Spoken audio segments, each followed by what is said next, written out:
Good afternoon. Welcome attendees as well as those watching online to Mayor Williams' 2021 State of the City Address. While we wish many others could join us, the Mayor and City Council believe strongly in following all CDC safety guidelines, so we have limited attendance and we're coming to you live from the Grand Ballroom in the Mountain Health Arena Conference Center to provide for appropriate social distancing. So that we may be fully transparent to the public for today's address is being streamed online on social media, the city's website, and broadcast live on the radio. Before we hear from Mayor Williams, I'll ask Bishop Charles Shaw to deliver the invocation. Bishop Shaw will be followed by Councilman Bob Bailey to lead us in the Pledge of Allegiance. Bishop Shaw. And as Bishop comes to join us, please take this opportunity to silence your cell phones.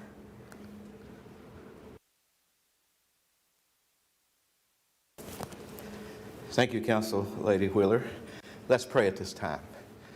Dear God, we do thank you for your grace and mercy unto us. And we're gathered here, Lord, even on the banks of the Ohio River with a heart of thanksgiving. We come, God, giving you thanks because you have always been with us. We thank you for bringing us through on 2020. God, even though we may have suffered some losses and suffered some hurts, God, I'm grateful that you never left us. And Lord, as we approach the dawning of 2021, I know that you will be with us. But God, we thank you and we give you praise and we give you glory. We thank you for our city. We thank you for our mayor and our council and their staff. God, we thank you for just leaving us and allowing us to be in the place that we're in right now. So God, we come in obeisance to you, knowing that without you on our side, we would not be where we are today. So for that, we give you all the glory, all the praise, and all the honor. In Jesus' name we pray. Amen.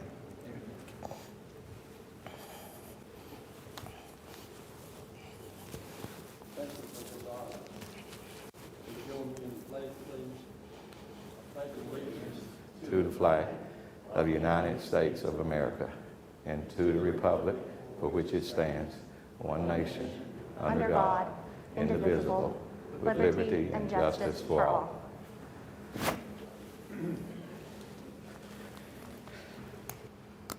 Thank you, Bishop Shaw, Councilman Bailey, all of you.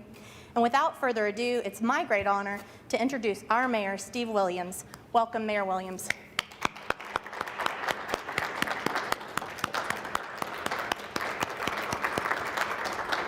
Thank you, Mayor.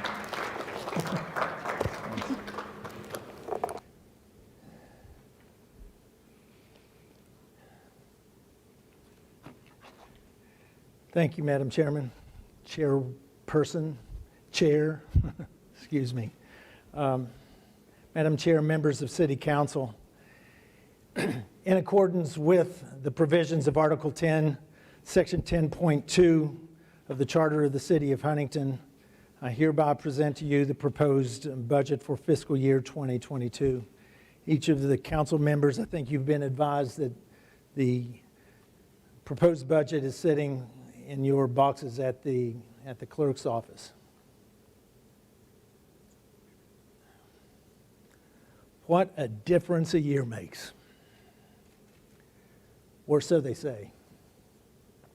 1 year ago, not a person in this room would have believed that our nation was about to experience a pandemic that would kill over 450,000 people, 450,000 Americans, and would have shut down businesses as individuals sought refuge by learning how to work from home. A year ago, the terms social distancing and working remotely weren't even in our daily lexicon. What a difference a year makes. All that is special in our lives: family visits, worship services, neighborhood gatherings, dinner in a favorite restaurant, attendance at sporting events, a casual handshake or a hug. Became fearful and dreadful actions that could lead to someone dying. We've experienced a once-in-a-lifetime pandemic, a once-in-a-lifetime economic crisis, a once-in-a-lifetime social upheaval. And in the midst of all the despair, we have a once-in-a-lifetime opportunity. But we have one chance to get it right. Fortunately, we've laid a foundation in recent years that has providentially positioned ourselves to approach the opportunities presented by this pandemic and social upheaval in an aggressive, opportunistic manner that would have never been imagined possible in years or decades past. This is the first city council in over 50 years that is not operating from a perspective of scarcity. Roads are being paved, dilapidated buildings are being removed, police and fire pensions are being funded properly. Employees are receiving regularly scheduled raises. The problems that sit before us are problems that are not problems that have been addressed over the years head on. These problems are of deteriorating roads, declining neighborhoods, closed factories, flooded streets, substance use disorder. These didn't occur overnight over the past 8 years. While the problems didn't develop on our watch, they are being addressed on our watch. The state of our city is healthy, but not wealthy. Our three priorities will be driven by a culture of opportunity and innovation.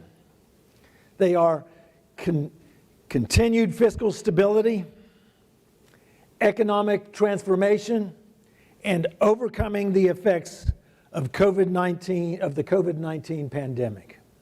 These three priorities will touch every aspect of our budget. Each department is inextricably linked to each other. There are no silos. We have an established organizational ecosystem that provides service in the most effective and efficient means possible, but also creates a culture of expectation and accomplishment.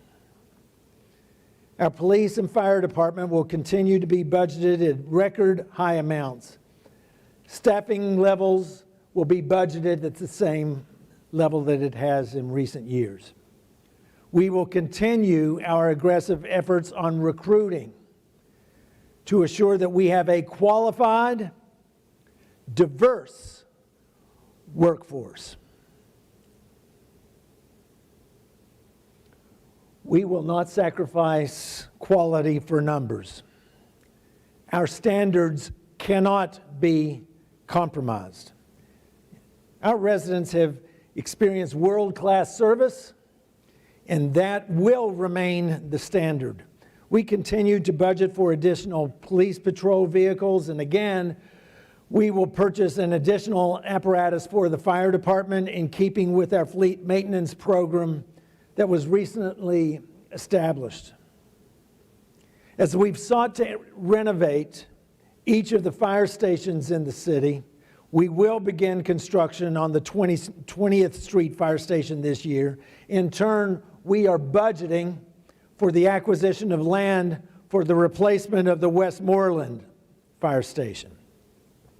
A mental health liaison position will be created in the police department to coordinate mental health services for the public on police calls for service. They will provide service as well as develop an overall program with private and public providers, with best practices across the country being researched to develop the best possible policy and service for our citizens.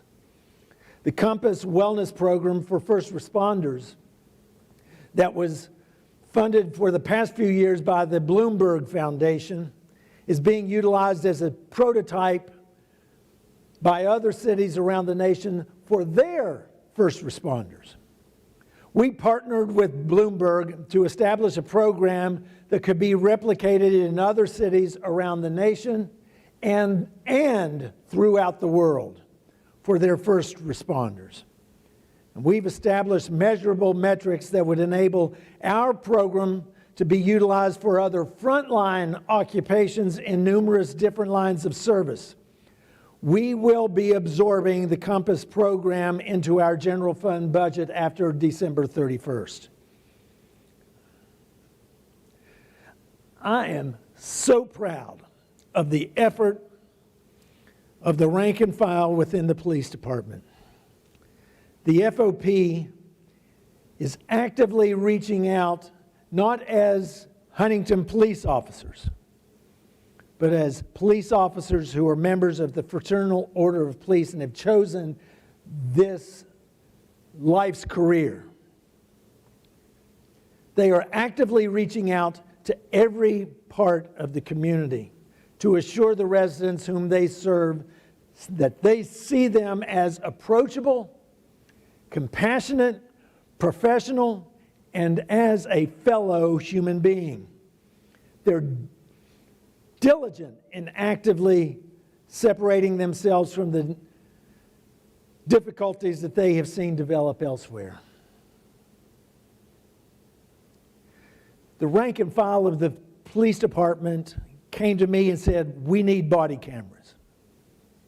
Rank and file of the police department came to me and said, we need some sort of community connection. Thus, you see what they're doing on themselves, by themselves. Last year, after the George Floyd murder in Minneapolis, when individuals in Huntington arranged a peaceful rally and march to protest the injustices experienced by blacks and other minorities of color, the Huntington Police Department organized themselves to provide protection along the route of the protest march. The Huntington Police Department provided protection to those who were protesting the police. Only in Huntington.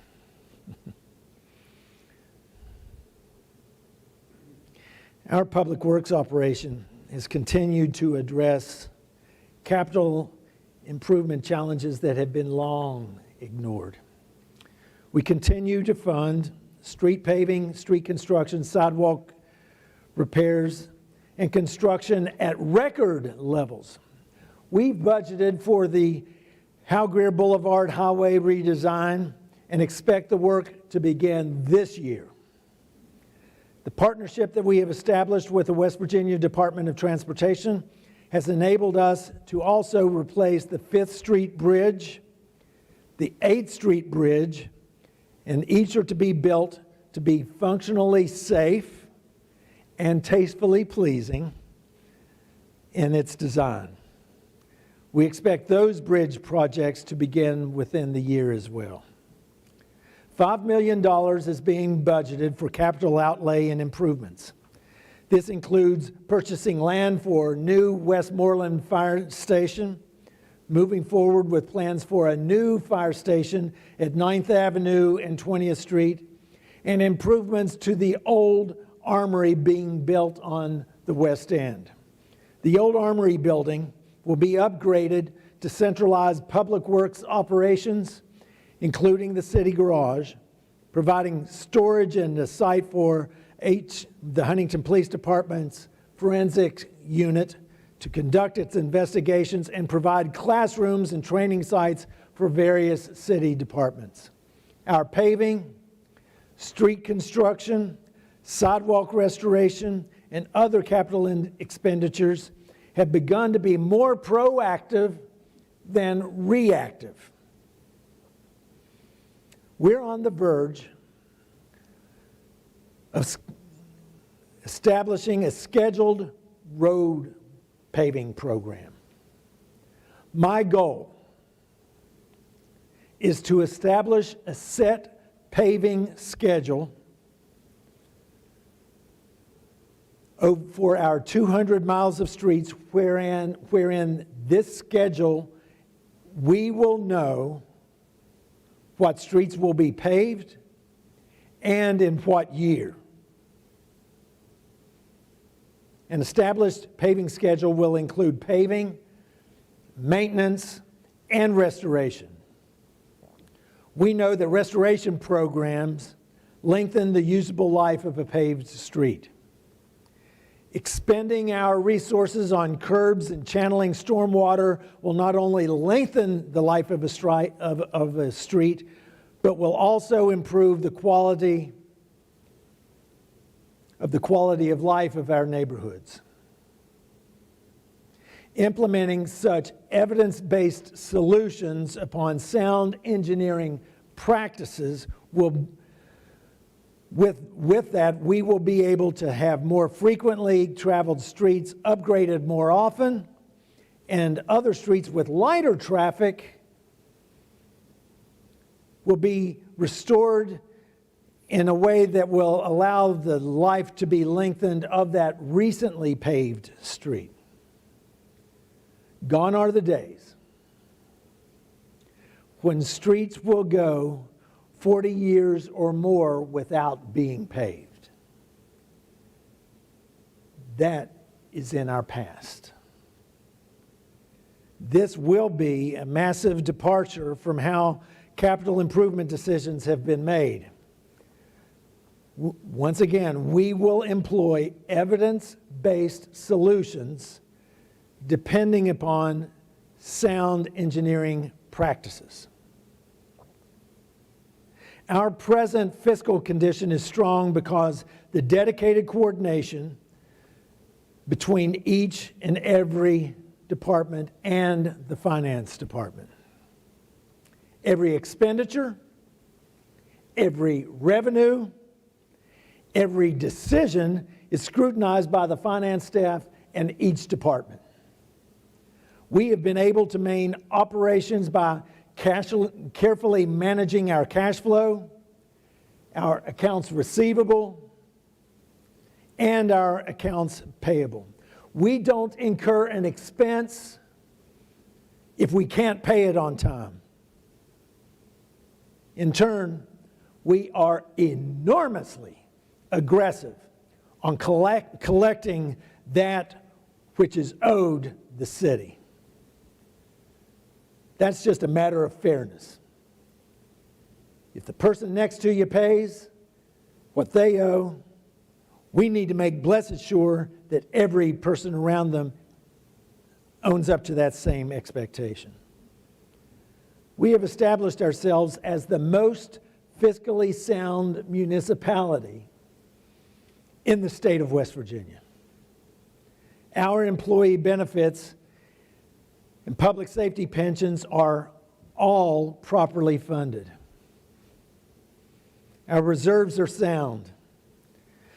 But just because we now have reserves at a level that has never been seen in Huntington does not give us the wherewithal to fund every project on a whim. We will make fiscally sound judgments by utilizing the determining factor as to whether the expenditure is sustainable for ongoing delivery or for upkeep and maintenance.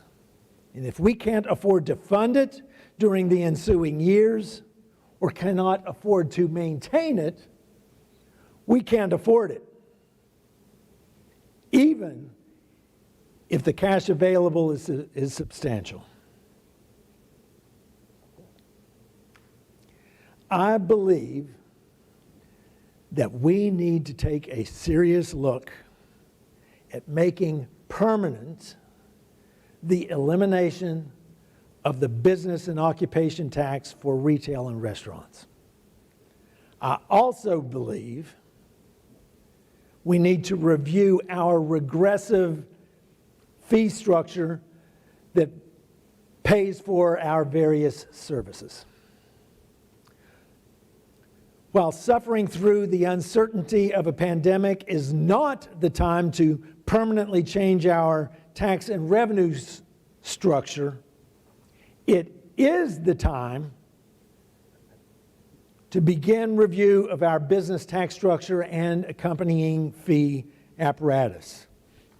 Although our balance sheet continues to be stronger than it has been in recent history, we must be sober in how we approach our tax policy during these unpredictable times.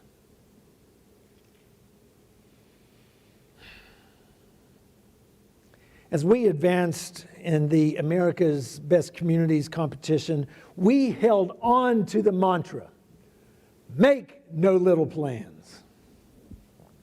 We won the competition in large measure because the extent of how the various institutions of our community embraced the broad, bold vision of our economic revitalization and transformation plan. Those who had experience in our community and neighborhoods in getting things done, creating opportunity out of a deeply held faith and vision of opportunity, who have actually tried and failed only to pick themselves up and to continue pursuing the vision that nobody else could see, those individuals embrace the bold, ambitious plan that no other city the size of Huntington would have had the audacity to pursue. Our experiences during this pandemic has revealed that people living in the most populous areas of our nation are looking to relocate in smaller communities where social distancing is the cultural norm. The Huntington Innovation Plan, HIP, is being implemented to develop employment and economic opportunities in the Highlawn, in the Fairfield, and West End neighborhoods. And those are being developed as our broadband capacity is being enhanced through the Thundercloud high-speed digital project funded by grants last year.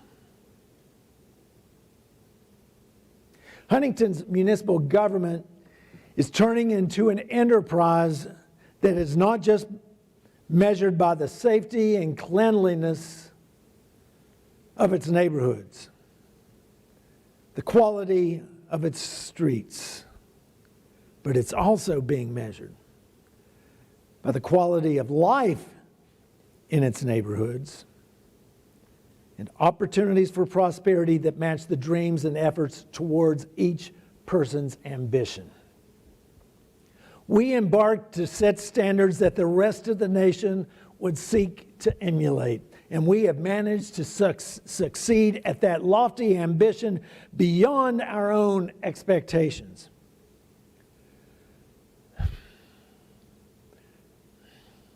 But with that accomplishment reached, we have a much more important and difficult ambition to achieve: to set standards that our neighborhoods will seek to emulate. The fact is, our city is seen outside our borders as a magnificent example of how a community can come together.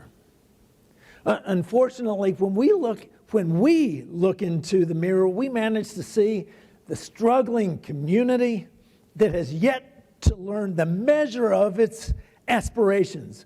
We need to recognize that greatness is among us, in every neighbor, and in every neighborhood. We have a lovely, engaged, compassionate community that when people visit or find reasons to move here, they find that the city burrows a niche in their heart that makes them want to stay. We have an opportunity because of the pandemic. People are looking to relocate to a community where they can continue to be productive in their given occupation, but no longer have to live in a crowded metropolitan metroplex. But let's be honest.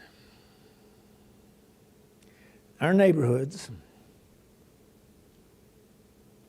homes, and common spaces have been allowed to crumble over the decades. Some of our neighbors see their declining neighborhoods as a mirror of their own declining fortunes.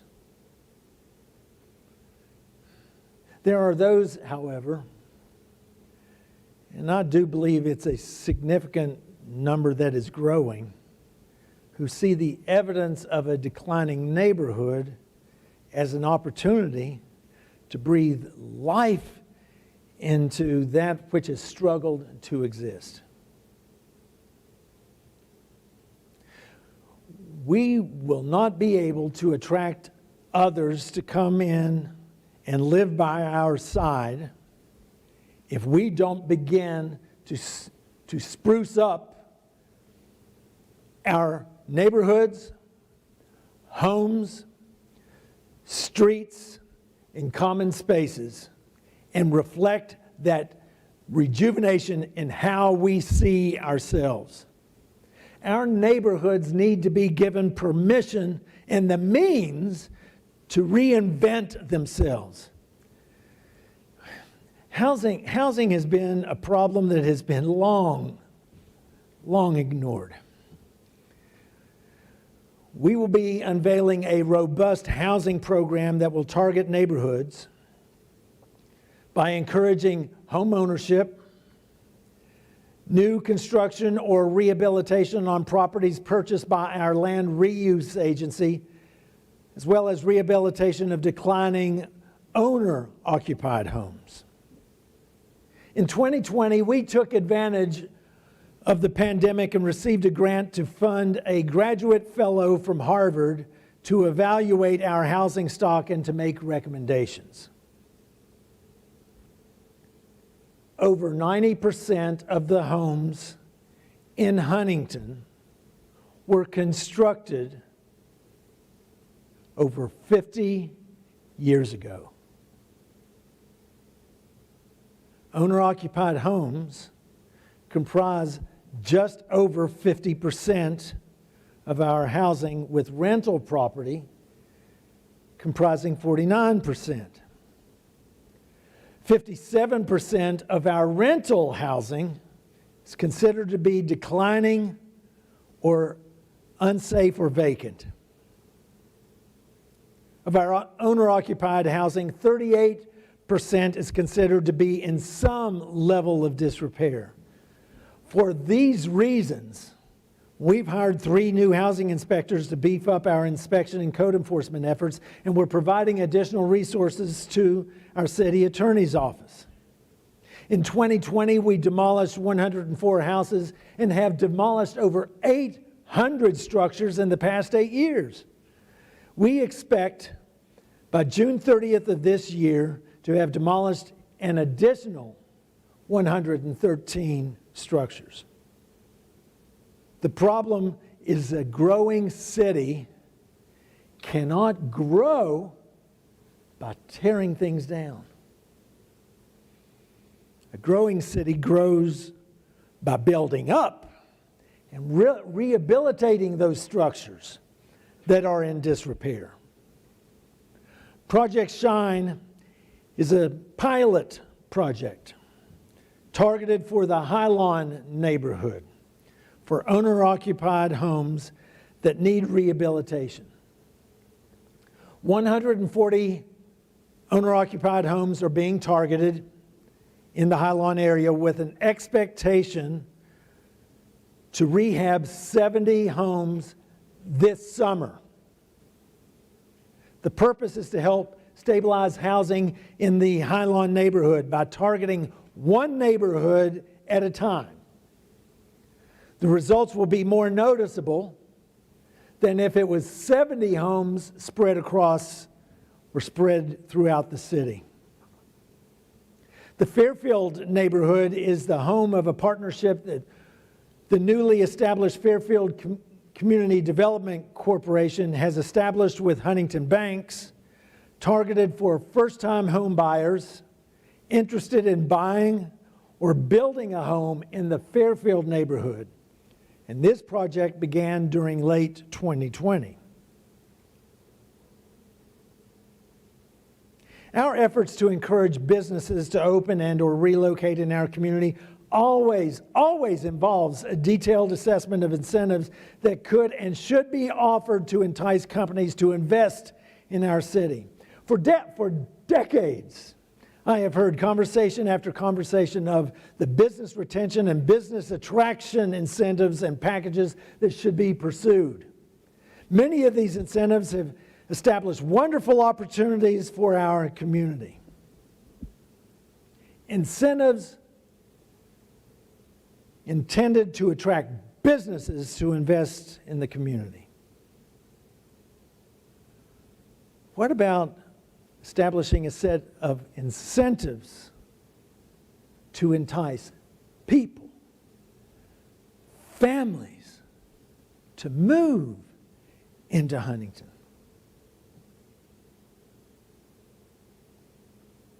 Just makes sense. If it's a brilliant idea to set incentives to attract businesses,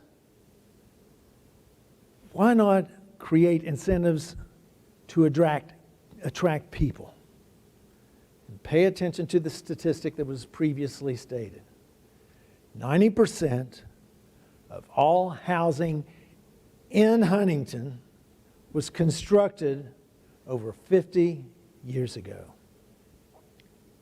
We recently eliminated the business and occupation tax for the construction and the rehabilitation of homes for the first $200,000 of the project. I believe we should go a step further. I believe that we should also assess the wisdom of eliminating building permit fees for all new residential housing being constructed or rehabilitated in our city.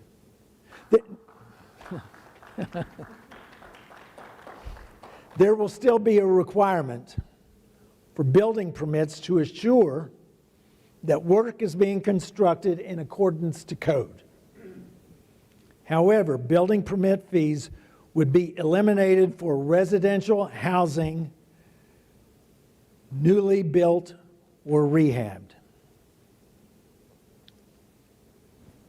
As I have said a few different times in this message, the COVID-19 pandemic has laid bare areas where we are suffering, where our nation is suffering. My life's experience has revealed to me that when suffering is present, opportunity is present. When people are in pain, there's opportunity for healing. When hopelessness persists, there's opportunity to identify hope in the darkness. The pandemic has given us an opportunity to gather our resources in a new way, or in a way that's been utilized previously and set aside. I'm certain that the reason we are positioned to find ourselves standing strong at the other side of the pandemic is that we have stood together. Prior to the pandemic, the one issue that seemed to suck all of the oxygen out of the room was the opioid epidemic. The level of addiction in our community became a national discussion because we stepped forward and aggressively acknowledged the problem named the problem and owned it.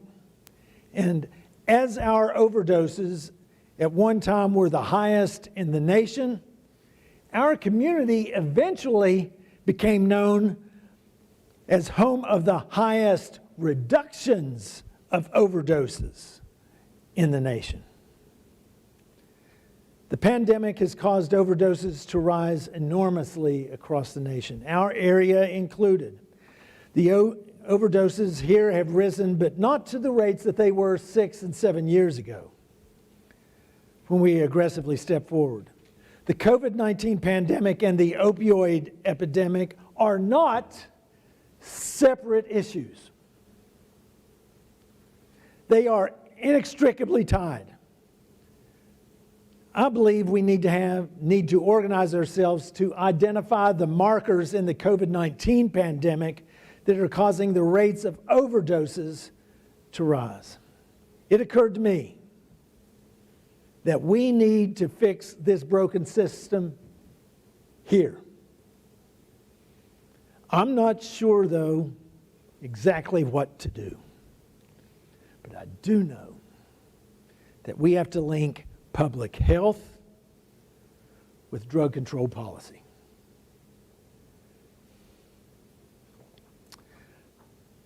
In pursuit of this, I've been collaborating with various public health, medical, governmental, and community leaders in Huntington, throughout the state,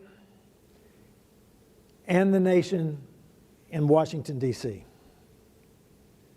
And I've been collaborating with them to help determine how we can best address these two issues and set our city as an example, once again, as a city of solutions as it relates to these massive public health challenges.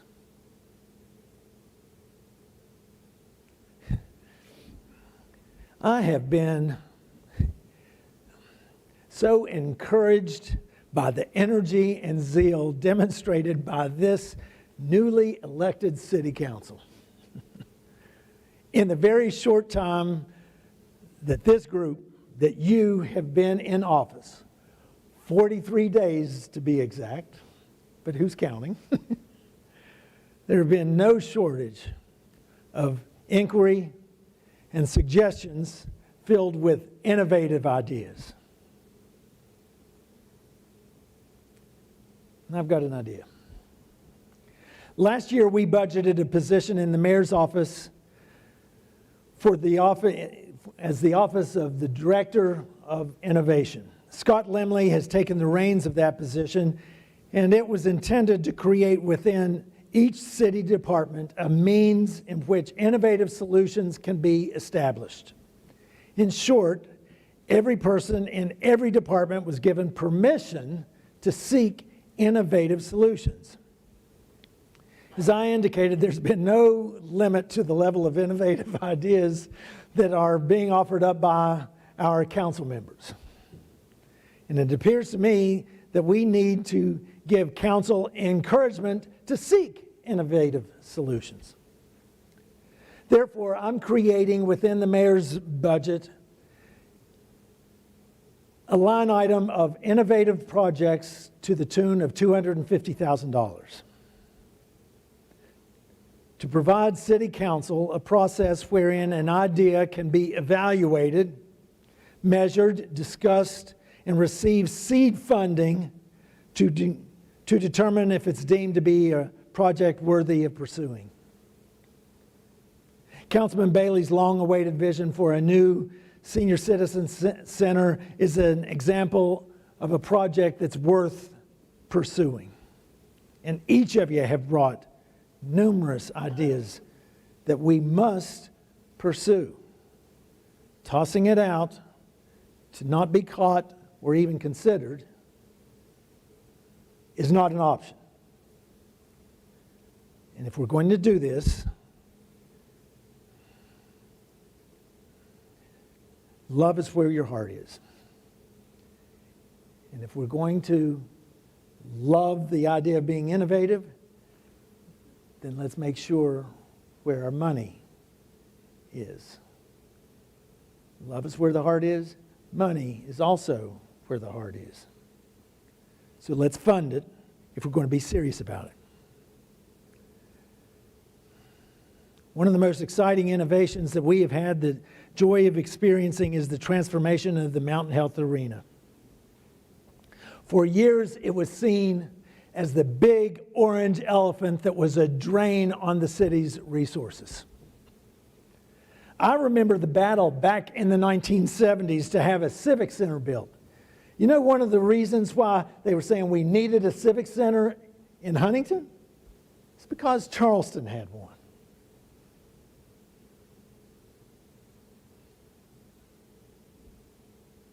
The Civic Center struggled for many years.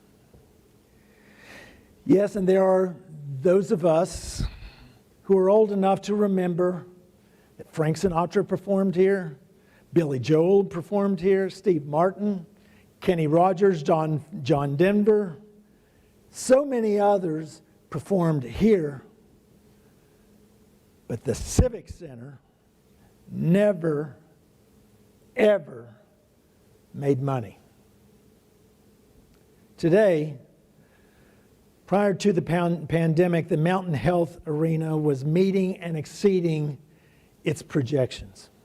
Cindy Collins and her team have taken advantage of the pandemic and continued with our improvements. The new naming rights for the Mountain Health Arena is a stabilizing factor in a wonderful partnership with a world-class medical conglomerate. Look at this facility now. It's totally transformed from the new seating, new bathrooms, a new conference center, an entirely new color scheme with an eclectic design that causes people to pause just to reflect on what the design says or even means. As you look at the torn up work site outside that we know as the plaza, it's a hot mess right now. But come April, you're going to see something splendid that will make you say, who would have ever thought that we could have something like that here in Huntington? Well, when you think on that, ponder on the history of this facility. Know that in the past 10 years, it has been totally transformed. From its seating arrangements, conference facilities, interior HVAC systems, to the complete makeover on its exterior. If that can happen right under everyone's noses, and they suddenly look up and see a totally transformed facility, fresh with newness, with energy and performance, if that can happen right under your noses, just imagine what can be done, what is being done right before everyone's eyes in our city. Oftentimes we look, but we don't see. Some will say, who would have ever dreamed that Huntington could have become this example to the world? There will be a choice few who will say, we did. The Chinese are credited with saying, may you live in interesting times. I believe we all agree that we are living in interesting times. I would have never imagined that we would have ever found ourselves observing some of the issues that face us today. The scriptures in Ecclesiastes say, for everything there is a season. Forgive me for being somewhat personal here. For many of you, these are my first days with you, of which I hope become many. We are living in interesting times. Have you ever considered the miracle of how you came to be here at this very precise moment in time? I believe that with every ounce of my being, that every moment in my life intersecting with this moment of your life has given us a providential opportunity to leave our mark on time. You see, I believe that we were born for a time like this. What I've observed of the dynamics and character of this group, something special is brewing. We're here at this location, at this time, on purpose. It's no accident. We have but one chance. We have but one opportunity. We have but one swing. We must get it right. I recently read a passage from Shakespeare's, The Twelfth Night. Be not afraid of greatness. Some are born great. Some achieve greatness. And some have greatness thrust upon them. Our community, our state, and our nation depend on how we respond. Greatness is looking to be thrust somewhere. Let it be thrust upon our city. Thank you.